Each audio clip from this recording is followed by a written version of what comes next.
আসলে জাতীয় সঙ্গীত তো ফেসবুকে তর্ক বিতর্ক করার মতো কোনো জিনিস না। জাতীয় সঙ্গীত হচ্ছে আমাদের একটা আবেগের জায়গা, এবং জাতীয় সঙ্গীতের সাথে আমাদের জাতীয়তাবাদ, আমাদের জাতির আবেগ, আমাদের দেশের মানুষের ভালোবাসা সব কিছুই জড়িত।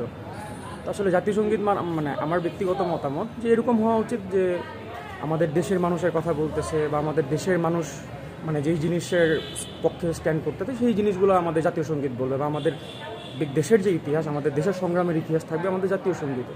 তো বর্তমান যে জাতীয় সঙ্গীত, এটাতে আসলে আমাদের সংগ্রামের ইতিহাস ঠিক কতটা আসতেছে এই বিষয়ে আমি একটু সন্দেহ। বাংলাদেশে আমরা তো অবশ্যই নাই, যেহেতু এটা মানে দেশ মানে বঙ্গভঙ্গকে মানে টার্গেট করে লেখা হয়েছিল, তো স্বাভাবিকভাবে বাংলাদেশ শব্দটা থাকার মানুষের এখানে যে যুক্তির উপস্থাপন করতেছে যে রবীন্দ্রনাথ ছিল অবিভক্ত বাংলার কবি। তাহলে অবিভক্ত বাংলা যদি এখন থাকে, এটা তো আমরা অবশ্যই তাহলে মাইনে নিতাম যে অবিভক্ত বাংলার বাংলাদেশ, পশ্চিমবঙ্গ বা আমাদের যেই রেটক ছিল এগুলো মিলে আমাদের যদি এই জাতীয় সঙ্গীত থাকতো আমাদের মানে বলার জন্য কিছু ছিল না। কিন্তু আসলে বর্তমান আমাদের যে প্রেক্ষাপট বা আমাদের জাতীয়তাবাদের মানে বর্তমান যে সিচুয়েশন, এই সিচুয়েশন অনুযায়ী আমার মতামত যে এই জাতীয় সঙ্গীত যদি চেঞ্জ করা হয় বা আমাদের দেশের মানুষের সবার মতামত নেওয়া উচিত। আসলে সবচেয়ে বড় কথা হচ্ছে সবার মতামত নিয়ে একটা মানে সবার অংশগ্রহণপূর্বকভাবে মানুষের এই জাতীয় সঙ্গীতটা নতুনভাবে প্রণয়ন করা বা এই জাতীয় সঙ্গীত থাকবে কিনা এটা সবার মতামত নেওয়া উচিত। ঐতিহাসিকভাবে আমরা যদি দেখতে যাই, এগুলো প্রুভেন, এগুলো কোনোটাই মিথ্যা না, বা কেউ যদি বলতে চায় এগুলো ভুয়া না।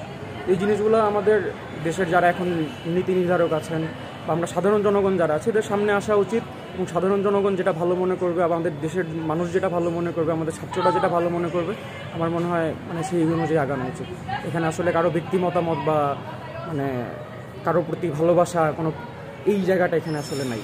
দেশের প্রশ্নটা আসলে সবার আগে। বাংলাদেশি নাগরিক হিসেবে আমি অবশ্যই চাবো যে আমার দেশের সংগ্রামের ইতিহাস, আমার দেশের ঐতিহ্য, আমার বাংলাদেশের নাম, বাংলাদেশের মানে মহিমা কীর্তন যেই গানে থাকবে ওটা আমার দেশের জাতীয় সঙ্গীত হবে। এই জায়গায় তো আসলে আমি দ্বিতীয় কোনো অপশন দেখি। পরিবর্তন হলে অবশ্যই ভালো, কারণ এটার থেকে অনেক ভালো ভালো গান আছে যেগুলো আমাদের জাতীয় সঙ্গীত হওয়ার মতো দাবি রাখতে পারে, বা আমাদের যারা বর্তমানে শিল্পী মানে সাহিত্যিক বা সঙ্গীতকার যারা আছেন তারা আমি মনে করি এতটুকু কেপেবল যে আমাদের দেশের মানে ইতিহাস নিয়ে বা দেশের সংগ্রাম যদি আমরা বলি সব কিছুকে মানে কাভার আপ করে একটা সঙ্গীত তার অবশ্যই আমাদেরকে উপহার দিতে পারে। এটা মানে খুব কঠিন কিছু না। ভারতের আমাদের দেশের প্রতি যেই মানে ক্ষুব্ধ মনোভাব, এরই একটা বহিঃপ্রকাশ বলতে পারেন, কারণ এতদিন পর্যন্ত আমরা আসলে এই ব্যাপারগুলো নিয়ে আরও আগে মানে প্রশ্ন উঠেছে, বাট এরকম করে বড় আকারে এই প্রশ্নটা এইবারই প্রথম উঠেছে। কারণ মানে এরকমভাবে আমাদের সবার সামনে এই তাদের কুটচাল বা তাদের যেই আমাদের দেশের প্রতি কী বলবো নিচু মনোভাব, এগুলো সবার কাছে এখন মানে ওপেন সিক্রেট। মানে এই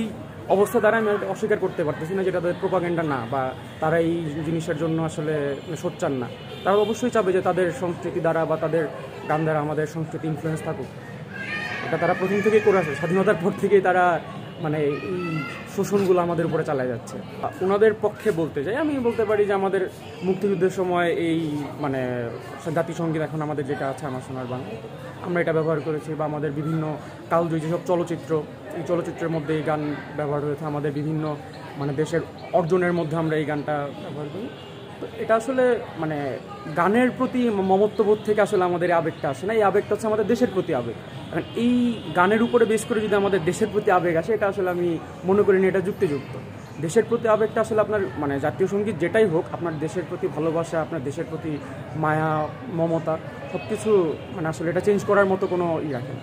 হয়তোবা সেটা আমাদের একটা ঐতিহ্যের ধারক বা আমাদের গল্পটা এটা খুব সুন্দর করে একটা ছোট আকারে নিয়ে আসে। তো এর মানে কিন্তু এই না যে জাতীয় সঙ্গীতের জন্য আমাদের দেশপ্রেমের যে জায়গাটা এখানে কেউ প্রশ্ন তুলতে পারে, এটা কখনোই সম্ভব না। যে আমরা জাতীয় সঙ্গীত চেঞ্জ করতে বলতেছি এর মানে আমরা দেশদ্রোহী, আমরা দেশের ভালো চাই না, এটা মানে যারা বলবে তারা আসলে ঠিক কতখানি যৌক্তিকভাবে বলতেছে বা তারা কোনো বিদ্বেষ থেকে বলতেছে কিনা এটা আসলে আমার মানে বোধগম্য হয় না। এই যে ধনধন্যে পুষ্পে ভরা এই গানটাও কিন্তু আমরা মানে ছাত্র আন্দোলনের সময় খুব পপুলার ছিল এই গানটা। তো আসলে ব্যাপারটা হচ্ছে এরকম, এই যে আমি মাত্র যেটা বললাম যে দেশের প্রতি যে ভালোবাসা, এটা আসলে কোনো গান নির্ভর না বা কোনো মানে গীত নির্ভর না, এটা কোনো সময় দেশের প্রতি ভালোবাসা এটা হচ্ছে মানুষের একটা বাই বর্ন একটা কোয়ালিটি। একটা গান এখানে বা জাতীয় সঙ্গীত আমি যদি বলি গান না বলে, তো এই জিনিসটা আমি মনে করি যে আমাদের দেশ ভিত্তিক যতটা হবে বা আমাদের দেশকে নিয়ে মানে যতটা ইনফ্লুয়েন্সড হবে ততই মানে মানুষের কাছে আমাদের দেশটা উপস্থাপন হবে। আসলে এই জাতীয় সঙ্গীত আমাদের দেশকে, আপনি যে কোশ্চেনটা আমাকে করলেন যে আমাদের দেশকে কতটা উপস্থাপন করে, আমি এই বিষয়ে অবশ্যই আপনার সাথে সহমত যে আমাদের মানে বাংলাদেশ হিসাবে আমাদের যেই স্বকীয়তা বা আমাদের যেই স্বাধীন সার্বভৌম রাষ্ট্র হিসাবে একটা মানে পরিচিতি, এই পরিচিতি আমাদের বর্তমান জাতীয় সঙ্গীতের নেই, এটা আমি আপনার সাথে সম্পূর্ণ একমত।